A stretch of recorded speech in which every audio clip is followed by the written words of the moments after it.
Hi viewers, welcome to our channel. ప్రస్తుతం మనతో పాటు దాము భారతి గారు సీనియర్ జర్నలిస్ట్ ఉన్నారు. వాటితో ఒకసారి మాట్లాడదాం. సార్ నమస్కారం సార్. నమస్తే. సార్, ఒక యాడ్ ప్రమోషన్ కోసమని హైదరాబాద్ వచ్చిన ఒక బాలీవుడ్ నటి పైన అత్యాచార ప్రయత్నం జరిగిందని చెప్పేసి వార్తలు వైరల్ అవుతున్నాయి సార్. ఇప్పుడు ఇది ఇండస్ట్రీల మొత్తంలో కూడా సంచలనంగా మారింది. ఎవరా బాలీవుడ్ నటి అని కూడా మాట్లాడుకుంటున్నారు. మరి ఏం జరిగింది ఈ ఇష్యూలో? మరి దీనికి సంబంధించిన వివరాలు ఏమున్నాయి సార్? ఈ నెల 18న ఒక సంఘటన జరిగింది. అది ఆలస్యంగా బయటకొచ్చింది. ఇదొక విచిత్రమైన సంఘటన మనం చెప్పుకోవచ్చు. సో అదేంటంటే ఒక నటి 18న 100కి ఫోన్ చేసింది. ఫోన్ చేసి ఇట్లా నేను పలానా దగ్గర శ్యామ్ నగర్ అనుకుంటా, దాని పేరు శ్యామ్ నగర్, మన మాసాబ్ ట్యాంక్ ఏరియాలో ఇట్లా అపార్ట్మెంట్లో ఉన్నాను, నన్ను బంధించి డబ్బులు తీసుకెళ్ళిపోయారు అని 100కి ఫోన్ చేసి హిందీలో మాట్లాడింది. 100 వాళ్ళ లొకేషన్ షేర్ చేయమన్నారు. ఆమె లొకేషన్ షేర్ చేసింది పోలీసులకి. సో అక్కడ వాళ్ళు వెళ్ళారు. వెళ్తే ఈమె కట్టేస్తున్నారు, కుర్చీలో కూర్చోబెట్టి కట్టేస్తున్నారు. దాంతో కట్లిప్పి ఏం జరిగిందంటే ఆమె ఒక స్టోరీ చెప్పింది. అది విని పోలీసులు షాక్ అయ్యారని చెప్తున్నారు. అదేంటంటే ఈమె ముంబైలో ఉంటుంది. ఈమె నేటివ్ ప్లేసు వెస్ట్ బెంగాల్. 4 ఏళ్ళుగా ముంబైలో ఉంటుంది. ఆమె చిన్న చిన్న స్మాల్ సినిమాల్లో వేషాలు, అలాగే టీవీ సీరియల్స్లో ఎక్కువగా యాక్ట్ చేస్తుంది. సో ఆమెకు ఒక ఫ్రెండ్ ఉంది ఇక్కడ, గాయత్రి అని ఫ్రెండ్ ఉంది. ఆ గాయత్రికి ఈమెకి పంకజ్ అని ఇంకొక అతను అక్కడ ఫ్రెండ్ ఉన్నాడు. అతను యాక్చువల్గా టాలెంట్ కోఆర్డినేటర్గా పనిచేస్తున్నాడు. టాలెంట్ కోఆర్డినేటర్ అంటే సినిమాలకి, టీవీలకి, యాడ్స్కి నటీనటుల్ని సప్లై చేసేవాళ్ళు. బాంబేలో వెరీ ఆర్గనైజ్డ్గా ఉంటారు. అన్ని చోట్ల ఉంటారు వాళ్ళు. అయితే బాంబేలో వెరీ ఆర్గనైజ్డ్గా ఆ ఇండస్ట్రీ ఉంటుంది ముందు నుంచి. ఎందుకంటే నేషనల్ వైడ్గా ఇది ఎంటర్టైన్మెంట్ క్యాపిటల్ కాబట్టి ముంబైలో ఈ టాలెంట్ కోఆర్డినేటింగ్ వ్యవస్థ అనేది చాలా ఆర్గనైజింగ్ ఉంటుంది. నేను చాలాసార్లు వెళ్ళాను వాళ్ళ ఆఫీసులకు కూడా. ఒకటైతే 3 floors బిల్డింగ్ కూడా ఉండడం చూశాను. వెరీ ఆర్గనైజ్డ్గా. దాదాపు వాళ్ళ దగ్గర కొన్ని వేల మంది, నేను వెళ్ళిన బిల్డింగ్లో అయితే 10,000 మందిని వాళ్ళు పెట్టుకున్నారు. ఫొటోస్ ఎంత వెరీ ఆర్గనైజ్డ్గా ఉంది. సో మనకి ఎవరు ఏ కైండ్ ఆఫ్ కావాలి ఏంటని చెప్తే మన రిక్వైర్మెంట్స్ని బట్టి వాళ్ళు కొన్ని చూపిస్తారు. చూపించిన వాళ్ళలో మనకి ఎవరైనా నచ్చితే వాళ్ళు అక్కడికే వాళ్ళనే పిలిపించేసి వాళ్ళ ఆఫీస్లోనే ఆడిషన్ కూడా మనం చేయొచ్చు. మనం ఒక సీన్ చెప్పో లేకపోతే వాళ్ళ కాస్ట్యూమ్స్ వేసి ఇవన్నీ కూడా చూసుకోవచ్చు. అక్కడే అన్నీ చేసిస్తారన్నమాట. దానికి వాళ్ళు ఫీజు తీసుకుంటారు. అట్లాగే మనం ఆ నటిని కానీ నటుని కానీ బుక్ చేసుకుంటే అందులో 20 to 30% వాళ్ళు తీసుకుంటారు. సో ఇది బేసిక్గా ఇదనమాట. ఎందుకంటే ఎక్కువ మంది అనేక ప్రాంతాల నుంచి ముంబైకి వెళ్ళిపోతారు. ఎవరో ఫ్రెండ్ ఆఫ్ ద ఫ్రెండ్ అలాగే వెళ్ళిపోయి అక్కడ షేరింగ్లో ఉంటూ ఇవి ట్రై చేసుకుంటుంటారు. వీళ్ళకి నమోదు చేస్తే ఏదో ఒక దాంట్లో వీళ్ళకి ఇరికిచ్చగలరు అనమాట వాళ్ళు. సో ఇది ఒక రకమైన అనుసంధాన వ్యవస్థ.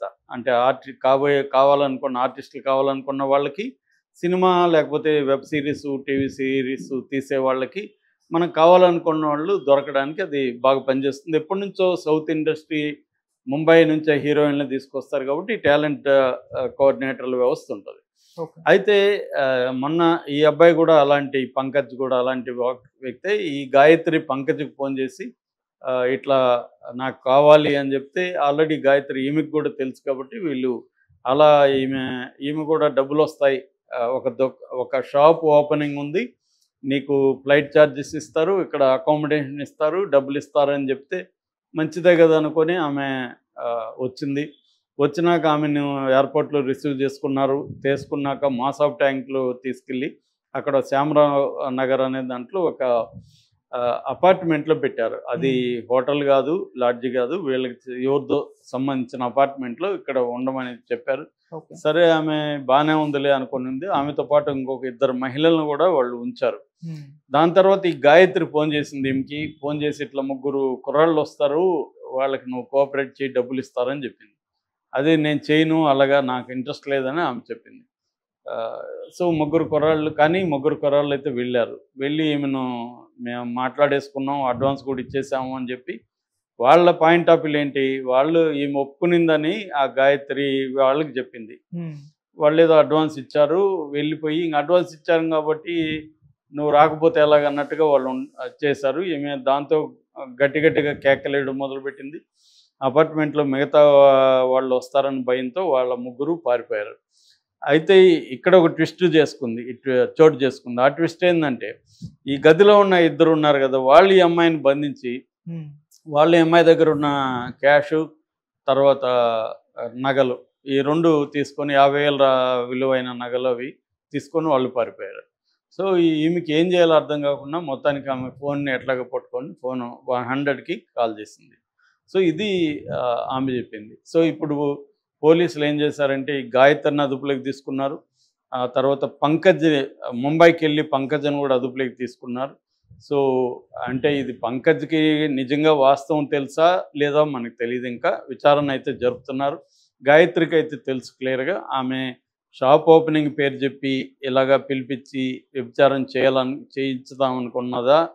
ఇక్కడ డౌట్ ఏంటంటే ఇప్పుడు ఈ నటికి చెప్పకుండా ఆమెను ఇలాగా పిలిపిస్తే బలవంతంగా ఆమె ఎందుకు చేస్తుందని గాయత్రికి ఐడియా ఉంటుందా, లేదు ఆమె ఏమైనా ముందు ఒప్పుకొని మళ్ళీ వ్యతిరేకించిందా? ఎందుకంటే ఈ మధ్య చాలా జరుగుతున్నాయి అక్కడ కూడా టాలెంట్ కోఆర్డినేటింగ్ దీంట్లో కూడా ఏం జరుగుతుందంటే ముంబైలో, ఎందుకంటే నేను చాలాసార్లు నా కోసం వెళ్ళాను, నా ఫ్రెండ్స్ కోసం, నా సినిమాల కోసం, నా ఫ్రెండ్స్ సినిమాల కోసం వెళ్ళినప్పుడు అక్కడ నేను చూసింది ఏంటంటే చాలా టాలెంట్ కోఆర్డినేటర్లు ఏం చేస్తారంటే ఈ పని చేస్తుంటారు, అమ్మాయిల్ని సప్లై చేసే పని కూడా చేస్తారు. సో అమ్మాయిలకు కూడా ఏమవుతుందంటే ఇక్కడ నుంచి ముంబై వెళ్ళిపోతారు కానీ వాళ్ళకి ఒక లైఫ్ స్టైల్ మెయింటైన్ చేయాలి, వాళ్ళు అందంగా ఉండాలి, మంచి బట్టలు వేసుకోవాలి, వాళ్ళకి బ్యూటీ పార్లర్కి వెళ్ళాలి, ఇవన్నీ మెయింటైన్ చేయడానికి డబ్బులు సరిపోదు. బాంబేలో ఏంటంటే very very costly apartments, sharing అయినా కూడా వెరీ కాస్ట్లీ వాళ్ళకి. So life style costly. ఈ లైఫ్ స్టైల్ని మేనేజ్ చేయడానికి వాళ్ళకి వేషాలు రానప్పుడు ఏం చేస్తారు, ఈ దారుల్లోకి వెళ్ళిపోతారు.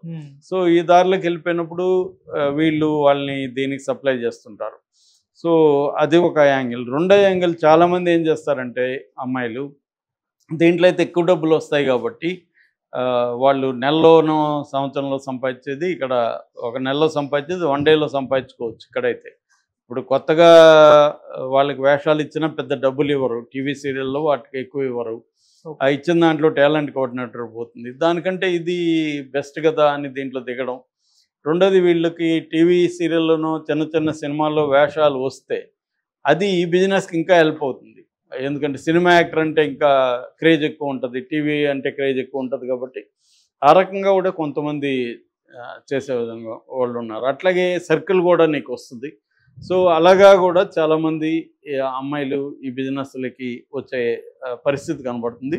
ముఖ్యంగా మనకి ఇక్కడ కూడా మనం మిగతా జాబ్ రోల్స్లో ఎట్లయితే నార్త్ ఇండియా వాళ్ళు ఉన్నారో ఈ అమ్మాయిలు కూడా ఎక్కువగా తెల్ల స్కిన్ ఇవన్నీ ఉండడం, కొంచెం అందంగా ఉండడం వల్ల మనకి ఎప్పటి నుంచో గత 30 ఏళ్ళ నుంచి కూడా సౌత్ ఇండియా పబ్బుల్లో కానీ పాటలు పాడేది కానీ డ్యాన్సర్లు కానీ వీళ్ళంతా అక్కడ నుంచే ఎక్కువ మంది సరఫరా అవుతారు. ఈ మధ్య నార్త్ ఈస్ట్ నుంచి కూడా వస్తున్నారు.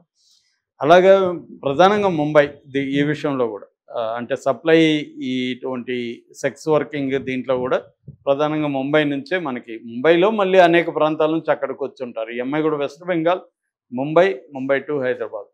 సో ఇది ప్రధానంగా జరుగుతుంది. సో ఈ యాంగిల్లో మరి దీంట్లో ఈ అమ్మాయి తెలిసి ఇక్కడికి వచ్చి తర్వాత గొడవ చేసిందా, లేకపోతే తెలియకుండా షాప్ ఓపెనింగ్ కని పిలిపించి ఈ పని చేయాలని ఈ గాయత్రి అండ్ వీళ్ళ వెనక ఖచ్చితంగా ఒక ముఠా అయితే ఉంటుంది, ఒకరే చేసినట్టుగా అయితే లేదు. సో ఇది ఎప్పటి నుంచో జరుగుతుంది ఇది. సో ఇప్పుడు మరి వీళ్ళు దీన్ని ఏ స్థాయికి, ఇవంతా ఏమవుతుందంటే బ్రేకింగ్ వచ్చినప్పుడే 2 రోజులు న్యూస్లో ఉంటుంది తప్ప తర్వాత ఏమైందో జరగదు. మామూలుగా వీళ్ళు ఏం చేస్తారు, సిండికేట్గా పనిచేస్తుంటారు, పోలీసులకి పట్టుబడినప్పుడు కూడా డబ్బులు ఇచ్చి మేనేజ్ చేసుకొని బయటకు వస్తుంటారు. రెండోది యువతల వీళ్ళు కూడా ఈ నటి ఇప్పుడంటే ఆమె పెయిన్ నుంచి ఏదో కంప్లైంట్ ఇచ్చింది, తర్వాత ఆమెకు కూడా ఏదో డబ్బులు సెటిల్ చేసి ఆమె కూడా ఇప్పుడు కేసు కోసం ముంబై నుంచి ప్రస్తుతం రాలేదు. ఇప్పుడంటే వాళ్ళు ఫ్లైట్లో ఇచ్చారు వచ్చింది, రెగ్యులర్గా ఆమె రాలేదు. కాబట్టి జనరల్గా ఏం జరుగుతుందంటే కేసు విత్డ్రా చేసుకుంటారు. సో మామూలుగా ఇవన్నీ జరిగేది. కాకపోతే ఈమెకి ఇలా జరగడం అనేది దురదృష్టం. ముఖ్యంగా హైదరాబాద్లో ఈ మధ్య ఇలాంటివి ఎక్కువ అవుతున్నాయి. నిన్ననే మనం ఇందాక కూడా చెప్పుకున్నాం, ఎంఎంటీఎస్ ట్రైన్లో